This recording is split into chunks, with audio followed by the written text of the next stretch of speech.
अब अगर आप अपने लिए एक लग्जरी कार खरीदना चाहते हैं तो इतने सारे ऑप्शंस हैं मार्केट में that the process can be really confusing.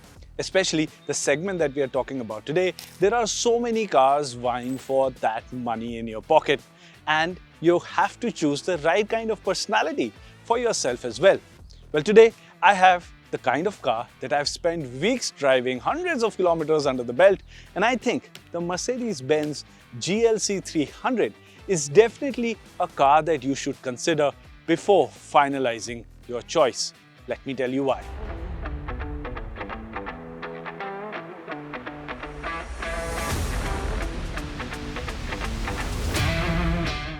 And we start off with the design. I think the GLC 300 looks like a really handsome car.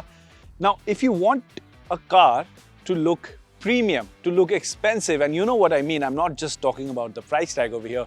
I think the GLC 300 does that job really well, and a big reason for that, it's just the way how it sits on the road. दूर से आप पहचान जाएंगे कि एक Mercedes की बड़ी सी SUV जा रही है, and I think that is something that will appeal to a lot of people.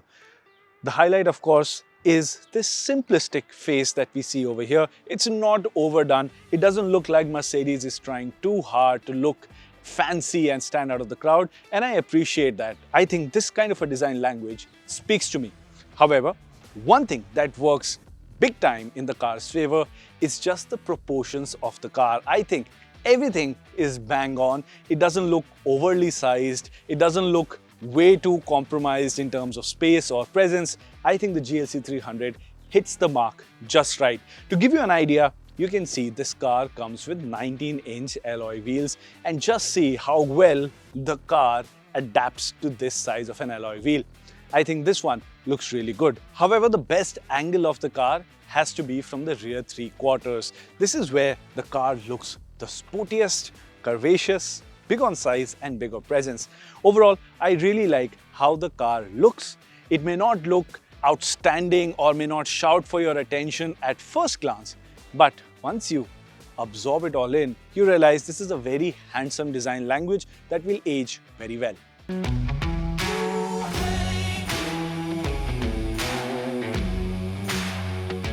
Now let's talk about the interiors of the GLC 300, and I think this area is really important because this is where you spend the maximum amount of time in your newly purchased car. So this experience has to be bang on. Let's talk about this one by one. First thing I want to start off with is the quality of materials used, like how everything has been put together really well.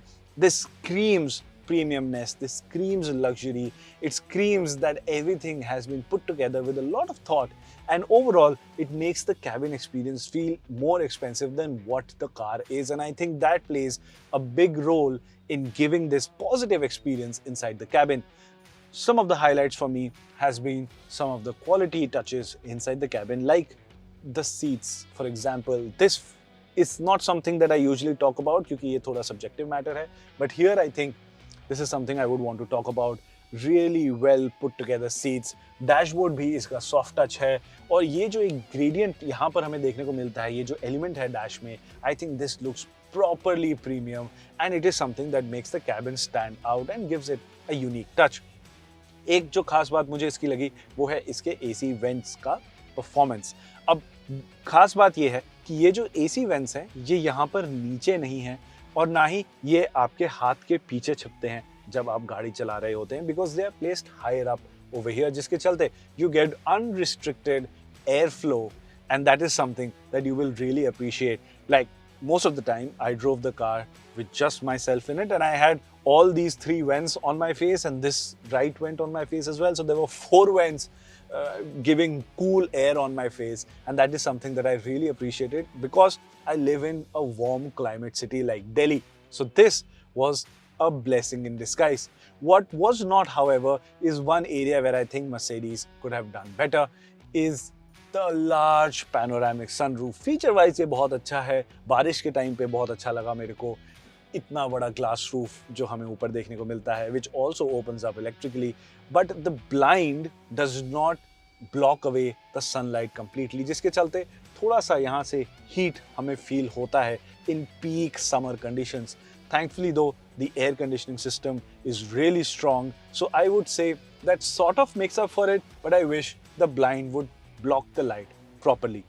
Let's talk about the other things. Let's talk about the comfort while being seated here. The seats are really comfortable. I really like the under thigh support when being seated here, and I feel these ergonomics make this car a mile muncher. I can easily do hundreds of kilometers in a day without breaking a sweat. This is how comfortable it is. I can adjust the steering for reach and height electrically. I have memory functions for both the front seats, 3-stage memory functions.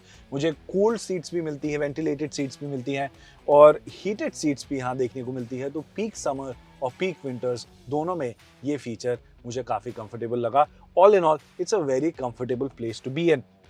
I did wish that the toggle switches which help you control the positioning of the seats, I wish they were a little bit better. They are force-based. I wish there was more clicky feel to them that would just make the experience a lot more comfortable. Let's talk about the screen. Vertically laid out screen यहाँ पर हमें देखने को मिलती है. बहुत बड़ा infotainment system है. Touch response fantastic है. Graphics बहुत अच्छे हैं. Very large icons, lots of colors over here. Makes it very easy to read and very intuitive to use as well. You of course get wireless Apple CarPlay, wireless Android Auto and wireless charging on the car as well. So overall, आप बिना cable के इस गाड़ी में आराम से रह सकते हैं. That is something that I quite like. If you were to use Google Maps as you would while your phone is connected, जो ये vertically laid out screen है, इसके चलते आपके पास काफी सारा vertical space होता है. तो Google Maps पे आपको काफी सारा information एक बारी में यहाँ देखने को मिलता है. This is also something that I quite liked. One thing that I wish was not the case is this touch-based control panel in the steering wheel. I've never been a fan of this. There are some accidental touches that also happen and it's not very intuitive to use. I do prefer physical buttons for things like volume control at least. Even the volume control panel on the screen is touch-based. I wish there was a physical volume knob even here, if not on the steering wheel. That would just make the entire experience so much better. And one feature that you may not realize immediately, which is actually very good, is the Burmester sound system. Really good quality audio. If you like your music while you're out on the drive, this is something that you will like. Now, let's talk about the rear seats. If you talk about the rear seat experience, to give you an idea of space, I've set the front seat as per my height. For reference, I'm 5'10", और आप देख सकते हैं काफी अच्छा knee room मेरे पास यहाँ पर मौजूद है. I can slide my feet under the seat for a little bit more comfort, and overall comfort की यहाँ पर as such कोई कमी हमें देखने को नहीं मिलती है. It's not extremely fantastic, but it's good enough to not have any complaints in that department. पीछे यहाँ पर blinds भी देखने को मिलते हैं, which is always a fantastic touch. This large panoramic sunroof lets in a lot of light inside the cabin, which makes the cabin feel spacious and airy. और पीछे हमें 3 adjustable headrests भी देखने को मिलते हैं और साथ ही में drop down armrest भी यहाँ पर हमें देखने को मिलता है. एक चीज़ जो मुझे बहुत अच्छी लगी कि अगर मैं एक बार इस एरिया को प्रेस करूं तो फ़ोन रखने की यहाँ पर एक छोटी सी कंपार्टमेंट स्पेस हमें देखने को मिलती है जो यहाँ से पॉप आउट हो जाती है. और अगर मैं फिर से प्रेस करूँगा तो I will get access to 2 cup holders inside the armrest, and it all neatly folds away when you don't need it. I think this is a very nice design touch inside the GLC 300. पीछे 2 AC vents भी हैं, 2 USB-C charging port भी है. एक चीज़ आपको जो ध्यान रखनी है वो ये है कि ट्रांसमिशन टनल इंट्रूजन यहाँ पर काफ़ी ज़्यादा है. तो अगर आप 3 लोग यहाँ पर बिठाना चाहेंगे तो मिडिल पैसेंजर के लिए थोड़ा कम्बरसम हो सकता है. But if you have 2 people over here, well, the experience leaves nothing to complain about.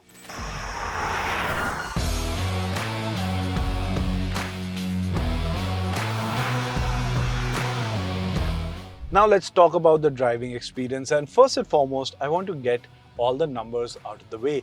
This one comes with a 2-liter 4-cylinder turbocharged petrol engine that makes over 250 horsepower and 400 Newton meters of torque, and it comes with a 9-speed automatic transmission. Now let's talk about the engine first, and then we'll talk about, I think, the strongest part of the drivetrain, which is actually the gearbox. The engine. Let's talk about the engine first. Now this one comes with an integrated starter generator which helps it have a start-stop system at idle for better fuel efficiency. We'll talk about fuel figures very soon. But when we talk about roll-off from a standstill, it's a very smooth roll off. So if you're looking for comfort for like elderly family members being seated at the back or something, this is something that you will really appreciate. It's a very smooth response from the engine, and that is, I think, the defining character of the car. Smooth, linear power delivery, strong mid-range, ये भी हमें इस engine के साथ देखने को मिलता है. But जो इसका पूरा character है, वो थोड़ा relaxed है. Smoothness और refinement की तरफ ज़्यादा focused लगता है. So if that is something you're looking for, you will be thoroughly impressed. Now, let's talk about the amount of power on board. Now, this car actually is the 4MATIC version, so that means you get all-wheel drive, and as a result, it will go from 0 to 100 kilometers an hour in just 6.2 seconds and will go all the way to 240 kilometers per hour top speed. Not something that I found out because it's impossible to do that on everyday roads, but still, there is ample performance under the hood. But once again, everything is tuned towards more comfort, to give you a linear power delivery, to make you feel like you're not really pushing the car very hard to extract performance in those quick overtakes. Everything comes easy, everything comes relaxed, and that makes it a thoroughly enjoyable experience. Especially when you're out on the highway, when you're doing those high speeds, triple-digit speeds, highway speeds, that is where the GLC 300 really shines. And that brings me to the transmission. I think this is the strongest part of the drivetrain, and this too adds to the feeling of smoothness in the car. It's a 9-speed transmission, so it always has the right gear to be in, and it happens to find it with a lot of ease, and it doesn't feel very confused. It knows what gear it should be in and what the driver is asking from the car. Gear shifts are barely noticeable, and if you drive it with a light foot, if you take things easy, you'll barely notice the transmission at work. In sporty modes, it will hold on to the gears for longer, and if you were to do that, you get this really nice engine note inside the cabin, which is enjoyable as well. Now let's talk about comfort. In city driving conditions, the car does not feel floaty, it feels sure-fitted, and it gives you the confidence to tackle those unexpected potholes without clenching your teeth. This is an SUV, it has decent amount of ground clearance as well, so speed breakers are not a problem. And those unexpected undulations in roads, things like that are not something that will throw off your driving experience. Highway पे ये car सबसे ज़्यादा अच्छा perform करती है. Really long legs on the car, can do hundreds of kilometers with ease, and overall the ride quality is really good as well. Keep in mind the sharp edges do translate a little bit into the cabin, and because the car is so comfort focused on all other situations, you do tend to notice that, but otherwise there's nothing to complain about. Last but not the least, wind noise, tire noise, overall NVH levels inside the cabin are really well kept in control, and that adds to the experience of premiumness inside the car. I think that is a strong point of the car overall. Right, now let's talk about fuel efficiency. In city driving conditions, I was getting about 8 to 10 kilometers to the liter. On highway roads, I was getting about 13-14 kilometers to the liter. So I would say a mixed fuel efficiency rating that I got from the car is somewhere around the 11 kilometer per liter mark, which is actually not that bad given that almost all modern cars are struggling to give you good fuel efficiency numbers. The GLC 300 in that regard does rather well. But do keep in mind that the kind of fuel efficiency that you get while driving the car is going to be dependent on the way you drive it, because if you were to drive this car enthusiastically, the fuel efficiency numbers do drop rather quickly. So keep that in mind. Your driving style will affect the fuel efficiency that you get. For me, it was about 11 kilometers to the liter, and to give you an idea, I like driving easy. I don't like having a stressful driving experience. So coming from there, this is what I got. So to sum it all up, the Mercedes-Benz GLC 300 has been a very impressive car during its time with us here at Times Drive. I think the biggest USP of this car is the sum of its averages. Yes, it is not the sportiest of the lot. Yes, it does not have any screamy, shouty features calling for your attention. So this is a car that may go under the radar if you're looking for that fancy brochure or spec sheet. And that is what brings me to the point that I've always said. If you're buying a car, it's not like buying a TV or a smartphone or a laptop. You have to experience it at the dealership. You can't just select your favorite online, because if you were to do that, this may not be your first choice. But once you check this car out, you take it for a drive and you realize that this car is consistently good across so many parameters, you realize that as a package, this is pretty much as good as it gets.